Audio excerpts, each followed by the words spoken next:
Fala galera, tudo de boa? Léo aqui e hoje eu vou estar corrigindo com vocês as questões 7, 8, 9 e 10 da prova de vocês. Eu vou ficar com a prova aqui do lado, porque se eu escrever isso no quadro e tem muita coisa, vai ficar bastante confuso. E peço que vocês fiquem com a prova aí do lado e bora lá corrigir isso aqui. Então olha só, na 7 tem o seguinte, a gente tem um bloco que ele está sendo empurrado contra uma parede, mais ou menos algo semelhante assim, está empurrando algo contra a parede. Ele está parado, eles falam que ele está na iminência do movimento, ou seja, ele está atingindo a força de atrito estático máximo. Beleza? E, inclusive é isso que faz esse bloco ficar parado, porque se não tivesse atrito aqui, esse bloco deslizaria, não teria uma força para anular a força-peso. A gente vai ver isso nas afirmativas. E ele pede para considerar um coeficiente de atrito estático entre a parede e o bloco menor que 1 e analisar as afirmações. Beleza? Então vamos lá. A afirmação número 1 fala o seguinte: para o bloco se manter em repouso, além dessa força motriz que está acontecendo para cá e a força-peso, deve existir a força normal, né? Ou seja, a força normal estaria para cá, perpendicular ao solo e contra a força aplicada, e uma força de atrito estático ar. Beleza? Então a afirmação fala isso. Eu vou pôr aqui, ó, pertinho, no chão. Força de atrito aqui, ó. Atrito estático. Atrito estático. E aqui é normal. Ele fala que tem que existir essas duas forças para essa situação aqui, para o bloco se manter em repouso. Bom, corretíssimo, né? Primeiro, se existisse só essas duas forças, como eu acabei de dizer, não existisse atrito, esse bloco iria cair. Não importasse a força que ele fizesse aqui, esse bloco ia cair, ele ia fazendo essa força para baixo. Enfim, a gente precisa de uma força que seja na mesma direção e sentido contrário do peso para poder cancelar essa força-peso, correto? Então, para existir a força de atrito, eu preciso da normal. E para existir a normal, eu preciso dessa força. Então, é uma consequência da outra. Eu aplico essa força, eu gero uma normal. Se eu tenho uma normal, eu tenho uma força de atrito estático. Então está corretíssimo. Essa força normal da força de atrito, ela deve existir sim para esse bloco permanecer em repouso. Então está aqui, ó. Afirmativa 1, corretíssimo. Afirmativa 2. Qualquer força motriz, F, gerará uma força normal N e manterá o bloco em repouso. Bom, a gente sabe que isso é mentira, né? Então, olha só, vamos supor que esse bloco tem 5 kg. Se ele tem 5 kg, o peso dele é 50 newtons. E vamos supor que, já que ele falou que é qualquer força motriz, que eu aplique 5 newtons aqui de força motriz para cá. Se eu aplicasse 5 newtons ali, minha normal seria 5 também. Beleza? Porque está perpendicular, 90 graus certinho, bonitinho. E, bom, se minha normal é 5, a gente sabe que a força de atrito é a normal vezes o coeficiente. E pode supor qualquer coeficiente menor que 1 aqui, ó. Sei lá, 0,4. Seria 5 newtons vezes o coeficiente de 0,4. Isso aqui daria 2 newtons de força de atrito estático. Se eu tenho 2 newtons para cima de força de atrito estático e tenho o peso de 50 newtons, qual que é a resultante disso aqui, né? É 48 newtons para baixo, correto? Então não é qualquer força motriz que vai segurar isso aqui. Beleza? Essa afirmação está errada. Então tá aqui, ó. Afirmação 2 já contestada facilmente. Supondo valores aleatórios aqui, a gente já vê que isso é mentira. Beleza? Vamos para a afirmação 3 então. A afirmação 3 fala o seguinte: para o bloco se manter em repouso, a força motriz F deve superar a força-peso. Exatamente. É o contrário do que a gente acabou de ver. Eu preciso de uma força grande nisso aqui, eu preciso de uma força maior que o peso, para minha normal ser maior que o peso e, consequentemente, minha força de atrito estático ser maior do que se fosse um valor menor, correto? Claro que a força de atrito estático nunca vai ser maior que o peso, que inclusive é a afirmação 4. Mas essa afirmação está correta. Eu preciso de uma força motriz aqui maior que o peso, porque essa força vai ser o mesmo valor da normal. E a normal ainda precisa ser multiplicada pelo coeficiente de atrito para poder descobrir o módulo da força de atrito estático.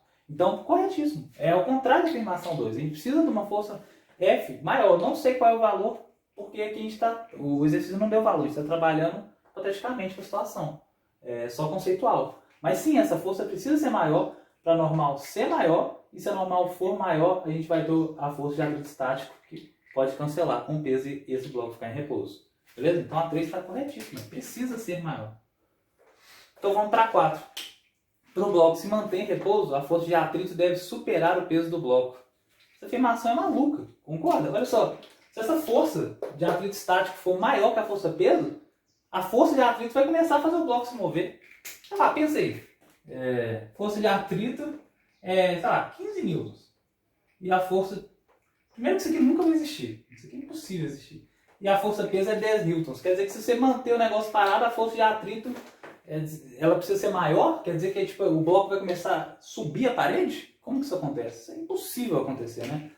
A força de atrito ela tem que ter o mesmo módulo, e ela tem o mesmo módulo. A força de atrito estática ela sempre tem o mesmo módulo da força implicada. A de estática, a dinâmica não. Ou seja, a força de atrito estática ela precisa ter o mesmo módulo para quê? Para cancelar. Porque se eu tenho 10 newtons para cima e 10 newtons para baixo, essas forças cancelam. Essa força de atrito não pode ser maior, não pode superar o peso do bloco. É impossível. Primeiro que é impossível a força de atrito superar, e segundo que não pode, senão o bloco começaria a andar para cima, isso não faz sentido nenhum, beleza? Então, questão alternativa número 4 está totalmente errada, e nisso, né, a gente tem aqui a resposta, então, a letra C, correto? Afirmações 1 e 3 estão corretíssimas, tranquilo?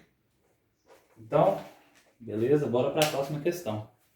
Então vamos para essa questão 8. Olha só, essa questão 8 fala o seguinte para a gente. Em uma academia, um praticante utiliza uma tira de borracha de comprimento de 20 centímetros para fazer um treinamento muscular. Ou seja, ele amarra essa tira, sei lá, numa parede e ele faz um treinamento que ele vai contra essa fita elástica, correto?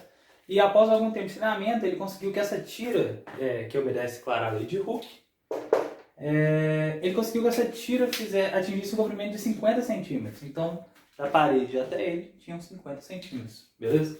Se essa tira tem constante elástica de 2.000 newtons, qual foi a força que esse praticante solicitou, né, nesse momento? Bom, muito tranquilo, né? A gente sabe que o módulo da lei de Hooke é dado por F de K, que é a constante elástica, vezes ΔX, que é a diferença de comprimento da mola, seja qual for, a tira elástica, enfim. Bom, a gente sabe que a constante é 2.000 newtons por metro. Como que a gente pode ler isso? Bom, a cada metro, essa fita elástica, essa mola, ela vai exigir uma força de 2.000 newtons. Beleza? É assim que a gente lê isso. Bom, se a fita normalmente ela já tem 20 centímetros e ela foi para 50, a gente teve que ela esticou 30 centímetros. Beleza? A gente precisa fazer essa subtração. Por isso deu para a gente isso. E a gente tem esse valor constante. Então ficou muito fácil. Entretanto, você tem que reparar uma coisa. A gente não pode fazer essa conta em centímetros, porque a nossa constante está em newton por metro. Logo, isso aqui vai dar 30 centímetros, a gente transforma para 0,3 metros. 2.000 newtons vezes 0,3 metros, isso dá valor de 600 newtons. Questão tranquilinha, beleza? Certíssimo aí, ó. Resposta, letra E. 600 newtons. Aqui, ó. Beleza? Então, bora para a próxima. Então, bora para essa questão 9 aqui. Então, olha só, a questão 9 fala o seguinte. Esse bloco aqui é um bloco de massa de 5 kg e ele está parado sobre um plano inclinado. E o exercício pede para a gente desconsiderar o atrito e dar alguns dados para a gente. E ele quer saber qual que vai ser a deformação da mola. Porque esse bloco, né, ele vai deslizar e ele quer saber quanto que essa mola vai deformar. Que ela vai esticar, beleza? Então, olha só, o que a gente tem que fazer? Primeira coisa, a gente tem que achar a força que esse bloco, né, a força que está nesse bloco descer, e depois a gente substitui na lei de Hooke. Então vamos lá. Primeiramente, a gente tem que fazer, né, qual que é a força que está fazendo esse bloco descer? Bom, a primeira resposta que a gente tem em mente é o peso, mas o peso não está fazendo esse bloco descer. O bloco está descendo para cá e o peso está para cá. Quer dizer que só uma componente do peso, uma parte do peso, né, está fazendo esse bloco deslizar, e é a Px, quando a gente decompõe. Se eu decompor esse vetor aqui em Px e Py, a gente vai ver que é a Px que está fazendo esse bloco descer, olha só. Eu estou pondo o eixo aqui paralelo ao plano, beleza? X e Y. Tá vendo aqui que é a parte Px que vai fazer esse bloco deslizar essa rampa? Então, fazendo aqui pondo no plano cartesiano aqui, a gente vê que essa Px eu posso puxar aqui para baixo, não estou mudando a direção nesse sentido nem modo. Formou o triângulo retângulo que a gente quer e a gente tem o ângulo de 30 graus da inclinação.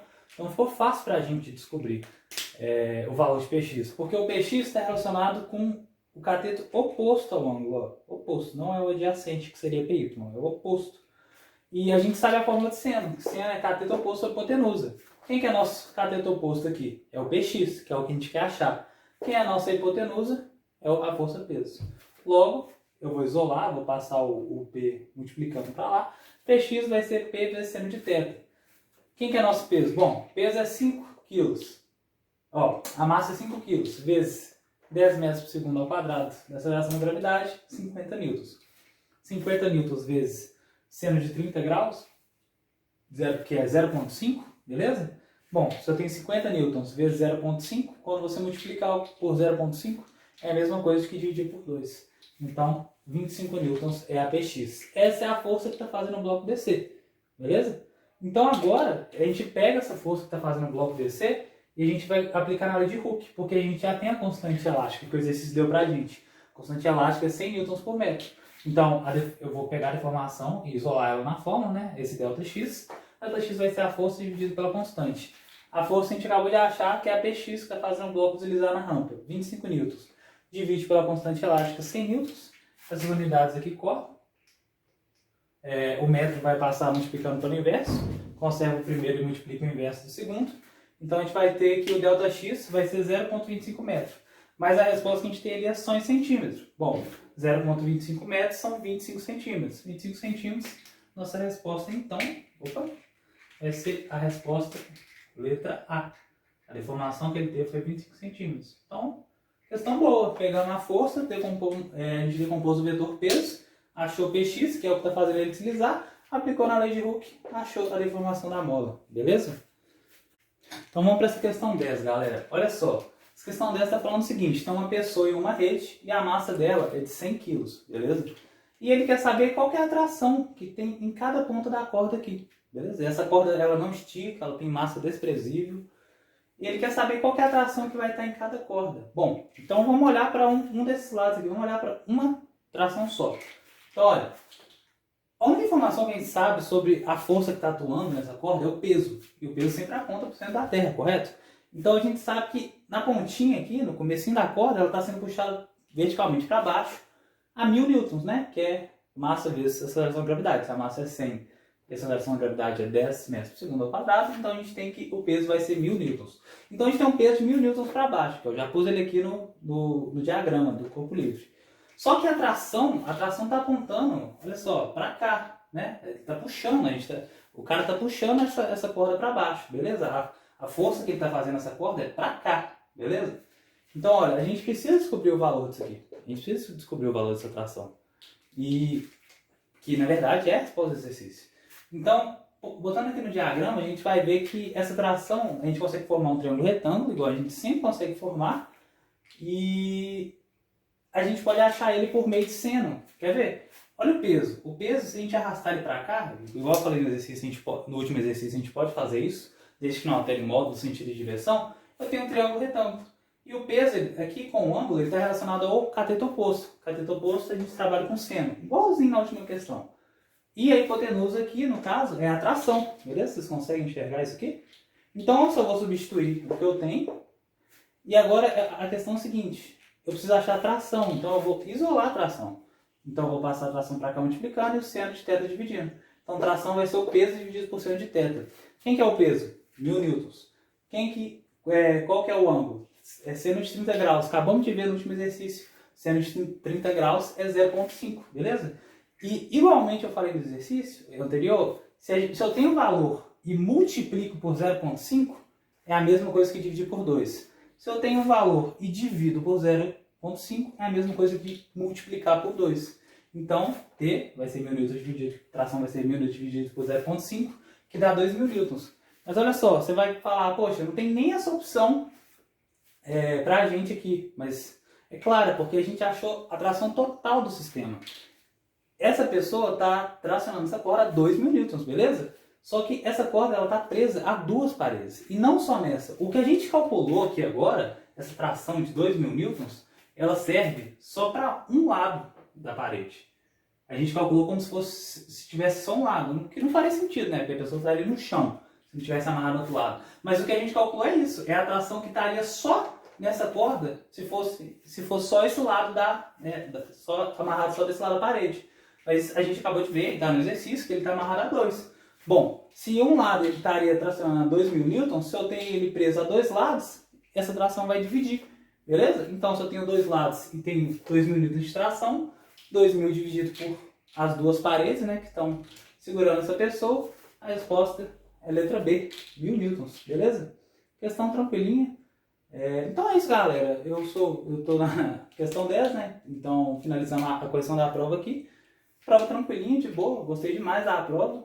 Se vocês tiverem alguma dúvida da minha correção aí, pode deixar nos comentários ou pode falar lá no grupo, beleza? E brigadão. Até a próxima.